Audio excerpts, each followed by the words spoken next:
प्रिय स्नेहीजन, आज से एक साल पहले भारतीय लोकतंत्र के इतिहास में एक नया स्वर्णिम अध्याय जुड़ा। देश में दशकों बाद पूर्ण बहुमत की किसी सरकार को लगातार दूसरी बार जनता ने जिम्मेदारी सौंपी थी। इस अध्याय को रचने में आपकी बहुत बड़ी भूमिका रही है।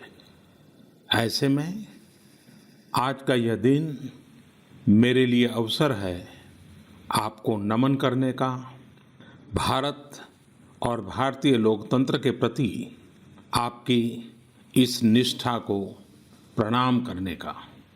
यदि सामान्य स्थिति होती तो मुझे आपके बीच आकर आपके दर्शन का सौभाग्य मिलता, लेकिन वैश्विक महामारी कोरोना की वजह से जो परिस्थितियां बनी हैं, उन परिस्थितियों में इस पत्र के द्वारा आपके चरणों में प्रणाम करने और आपका आशीर्वाद लेने आया हूं। बीते वर्ष में आपके स्नेह, शुभाशीष और आपके सक्रिय सहयोग ने मुझे निरंतर एक नई ऊर्जा, नई प्रेरणा दी है। इस दौरान आपने लोकतंत्र की जिस सामूहिक शक्ति के दर्शन कराए, वह आज पूरे विश्व के लिए एक मिसाल बन चुकी है। 6 साल पहले वर्ष 2014 में आपने, देश की जनता ने देश में एक बड़े परिवर्तन के लिए वोट किया था। देश की नीति और रीति बदलने के लिए वोट किया था।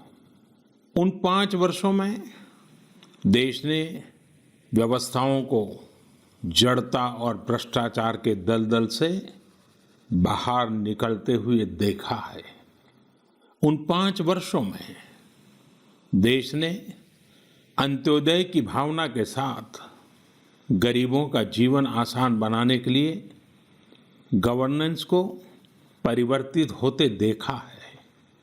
उस कार्यकाल में जहां विश्व में भारत की आन बान शान बढ़ी, वहीं हमारे गरीबों के बैंक खाते खोलकर, उन्हें मुफ्त गैस कनेक्शन देकर, मुफ्त बिजली कनेक्शन देकर, शौचालय बनवाकर, घर बनवाकर गरीब की गरिमा भी बढ़ाई।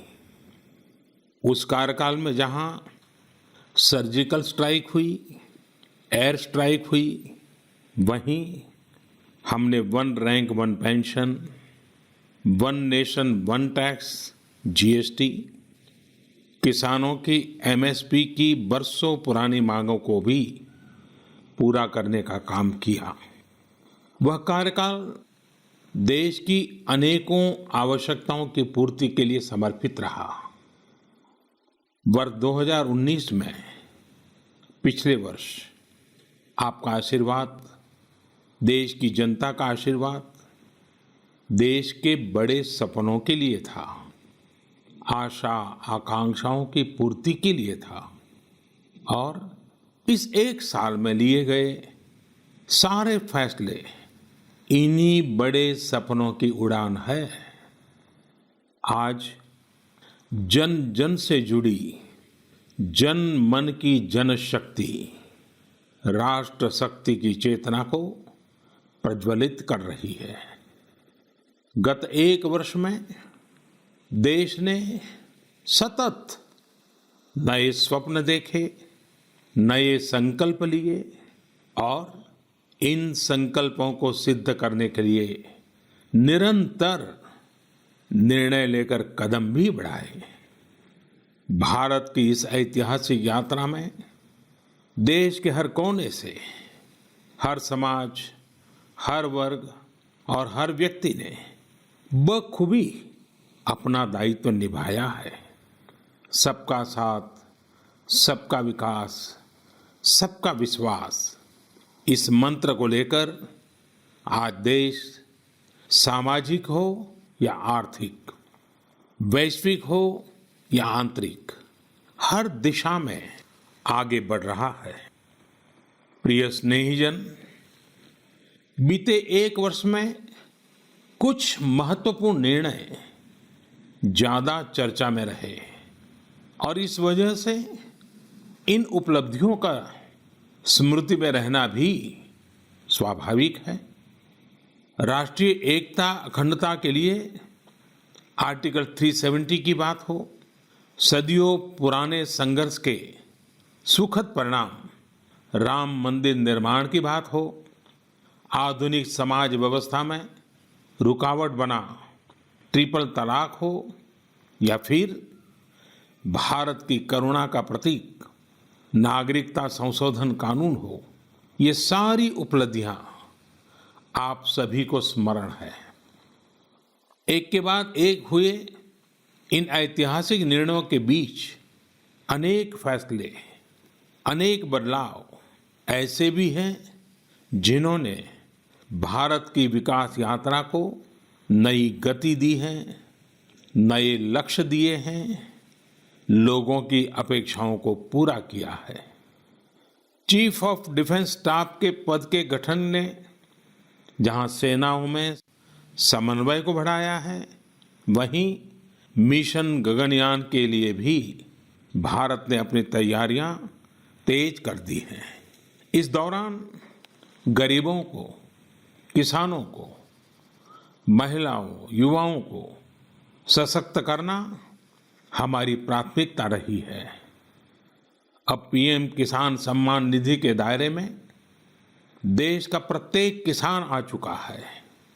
बीते एक वर्ष में इस योजना के तहत करीब करीब 10 करोड़ किसानों के खातों में 72,000 करोड़ रुपए से अधिक राशि जमा कराई गई है।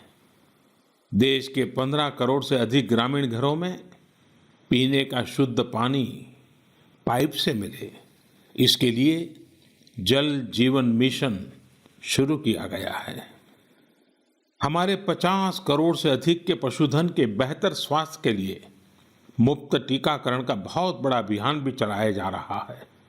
देश के इतिहास में यह भी पहली बार हुआ है जब किसान, खेत मजदूर, छोटे दुकानदार, छोटे व्यापारी और असंगठित क्षेत्र के श्रमिक साथियों सभी के लिए 60 वर्ष की आयु के बाद 3,000 रुपये की नियमित मासिक पेंशन की सुविधा सुनिश्चित हुई है। मछुआरों की सहूलियत बढ़ाने के लिए, उनको मिलने वाली सुविधाएं बढ़ाने और ब्लू इकोनॉमी को मजबूत करने के लिए विशेष योजनाओं के साथ साथ अलग से विभाग भी बनाया गया है। इसी तरह व्यापारियों की समस्याओं के समय पर समाधान के लिए व्यापारी कल्याण बोर्ड के निर्माण का निर्णय लिया गया है। स्वयं सहायता समूहों से जुड़ी लगभग 7 करोड़ बहनों को भी अब ज़्यादा वित्तीय सहायता दी जा रही है। हाल में ही स्वयं सहायता समूहों के लिए बिना गारंटी के ऋण को 10 लाख से बढ़ाकर 2 गुना यानी 20 लाख कर दिया गया है।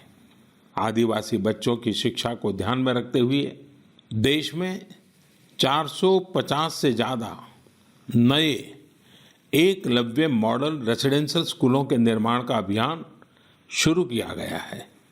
सामान्य जन के हित से जुड़े बेहतर कानून बने, इसके लिए भी बीते वर्ष में तेज गति से कार्य हुआ है। हमारी संसद ने अपने कामकाज से दशकों पुराना रिकॉर्ड तोड़ दिया है। इसी का परिणाम है कि चाहे कंज्यूमर प्रोटेक्शन एक्ट हो, चिट फंड कानून में संशोधन हो, दिव्यांगों, महिलाओं और बच्चों को अधिक सुरक्षा देने वाले कानून हो, ये सब तेजी से बन पाए हैं। सरकार की नीतियां और निर्णयों की वजह से शहरों और गांवों के बीच जो खाई है वो कम हो रही है। पहली बार ऐसा हुआ है जब गांव में इंटरनेट का इस्तेमाल करने वालों की संख्या शहर में इंटरनेट इस्तेमाल करने वालों से 10% ज्यादा हो गई है। देश हित में किए गए इस तरह के ऐतिहासिक कार्यों और निर्णयों की सूची बहुत लंबी है। इस पत्र में सभी को विस्तार से बता पाना संभव नहीं, लेकिन मैं इतना अवश्य कहूंगा कि एक साल के कार्यकाल के प्रत्येक दिन 24 घंटे पूरी सजगता से काम हुआ है, संवेदनशीलता से काम हुआ है, निर्णय लिए गए हैं। प्रिय स्नेहीजन, देशवासियों की आशाओं आकांक्षाओं की पूर्ति करते हुए हम तेज गति से आगे बढ़ ही रहे थे कि कोरोना वैश्विक महामारी ने भारत को भी घेर लिया। एक और जहां अत्याधुनिक स्वास्थ्य सेवाओं और विशाल अर्थव्यवस्था वाली विश्व की बड़ी बड़ी महाशक्तियां हैं, वहीं दूसरी ओर इतनी बड़ी आबादी और अनेक चुनौतियों से घिरा हमारा भारत है। कई लोगों ने आशंका जताई थी कि जब कोरोना भारत पर हमला करेगा तो भारत पूरी दुनिया के लिए संकट बन जाएगा। लेकिन आज सभी देशवासियों ने भारत को देखने का नजरिया बदलकर रख दिया है। आपने ये सिद्ध करके दिखाया है कि विश्व के सामर्थ्यवान और संपन्न देशों की तुलना में भी भारतवासियों का सामूहिक सामर्थ्य और क्षमता अभूतपूर्व है। ताली थाली बजाने और दिया जलाने से लेकर भारत की सेनाओं द्वारा कोरोना वॉरियर्स का सम्मान हो, जनता कर्फ्यू या देशव्यापी लॉकडाउन के दौरान नियमों का निष्ठा से पालन हो, हर अवसर पर आपने ये दिखाया है कि एक भारत ही श्रेष्ठ भारत की गारंटी है। निश्चित तौर पर इतने बड़े संकट में कोई ये दावा नहीं कर सकता कि किसी को कोई तकलीफ और असुविधा न हुई हो। हमारे श्रमिक साथी, प्रवासी मजदूर भाई बहन, छोटे छोटे उद्योगों में काम करने वाले कारीगर, पटरी पर सामान बेचने वाले, रेहड़ी ठेला लगाने वाले, हमारे दुकानदार भाई बहन, लघु उद्यमी, ऐसे साथियों ने असीमित कष्ट सहा है।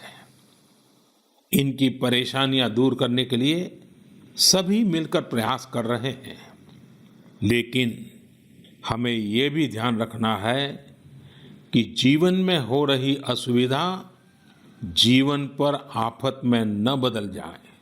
इसके लिए प्रत्येक भारतीय के लिए प्रत्येक दिशा निर्देश का पालन करना बहुत आवश्यक है।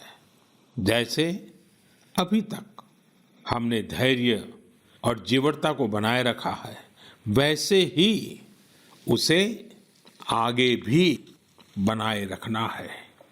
एक बड़ा कारण है कि भारत आज अन्य देशों की तुलना में ज्यादा संभली हुई स्थिति में है। ये लड़ाई लंबी है, लेकिन हम विजय पथ पर चल पड़े हैं और विजयी होना हम सबका सामूहिक संकल्प है। अभी पश्चिम बंगाल और ओडिशा में आए अम्फान चक्रवात के दौरान जिस हौसले के साथ वहां के लोगों ने स्थितियों का मुकाबला किया, चक्रवात से होने वाले नुकसान को कम किया, वह भी हम सभी के लिए एक बड़ी प्रेरणा है। प्रिय स्नेहीजन, इन परिस्थितियों में आज यह चर्चा भी बहुत व्यापक है कि भारत समेत तमाम देशों की अर्थव्यवस्थाएं कैसे उभरेंगी। लेकिन दूसरी ओर ये विश्वास भी है कि जैसे भारत ने अपनी एकजुटता से कोरोना के खिलाफ लड़ाई में पूरी दुनिया को अचंभित किया है, वैसे ही आर्थिक क्षेत्र में भी हम नई मिसाल कायम करेंगे। 130 करोड़ भारतीय अपने सामर्थ्य से आर्थिक क्षेत्र में भी विश्व को चकित ही नहीं बल्कि प्रेरित भी कर सकते हैं। आज समय की मांग है कि हमें अपने पैरों पर खड़ा होना ही होगा, अपने बलबूते पर चलना ही होगा और इसके लिए एक ही मार्ग है, आत्मनिर्भर भारत। अभी हाल में आत्मनिर्भर भारत अभियान के लिए दिया गया 20 लाख करोड़ रुपए का पैकेज इसी दिशा में उठाया गया एक बड़ा कदम है। यह अभियान हर एक देशवासी के लिए, हमारे किसान, हमारे श्रमिक, हमारे लघु उद्यमी, हमारे स्टार्टअप से जुड़े नौजवान, सभी के लिए नए अवसरों का दौर लेकर आएगा। भारतीयों के पसीने से, परिश्रम से और उनकी प्रतिभा से बने लोकल उत्पादों के दम पर भारत आयात पर अपनी निर्भरता कम करेगा और आत्मनिर्भरता की ओर आगे बढ़ेगा। प्रिय स्नेहीजन, बीते 6 वर्षों की इस यात्रा में आपने निरंतर मुझ पर आशीर्वाद बनाए रखा है, अपना प्रेम बढ़ाया है। आपके आशीर्वाद की शक्ति से ही देश पिछले 1 साल में ऐतिहासिक निर्णयों और विकास की अभूतपूर्व गति के साथ आगे बढ़ा है। लेकिन फिर भी मुझे पता है कि अब भी बहुत कुछ करना बाकी है। देश के सामने चुनौतियां अनेक हैं, समस्याएं अनेक हैं। मैं दिन रात प्रयास कर रहा हूं। मुझ में कमी हो सकती है, लेकिन देश में कोई कमी नहीं है और इसलिए मेरा विश्वास स्वयं से ज्यादा आप पर है, आपकी शक्ति, आपके सामर्थ्य पर है। मेरे संकल्प की ऊर्जा आप ही है। आपका समर्थन, आपका आशीर्वाद, आपका स्नेह ही है। वैश्विक महामारी के कारण यह संकट की घड़ी तो है ही, लेकिन हम देशवासियों के लिए यह संकल्प की घड़ी भी है। हमें यह हमेशा याद रखना है कि 130 करोड़ भारतीयों का वर्तमान और भविष्य कोई आपदा या कोई विपत्ति तय नहीं कर सकती। हम अपना वर्तमान भी खुद तय करेंगे और अपना भविष्य भी। हम आगे बढ़ेंगे, हम प्रगति पथ पर दौड़ेंगे, हम विजयी होंगे। हमारे यहाँ कहा गया है, कृतम में दक्षिणे हस्ते जयो में सव्य आहिता, यानी हमारे एक हाथ में कर्म और कर्तव्य है तो दूसरे हाथ में सफलता सुनिश्चित है। देश की निरंतर सफलता की इसी कामना के साथ मैं आपको पुनः नमन करता हूं। आपको और आपके परिवार को मेरी हार्दिक शुभकामनाएं। स्वस्थ रहिए, सुरक्षित रहिए, जागरूक रहिए, जागरूक रखिए। बहुत बहुत धन्यवाद।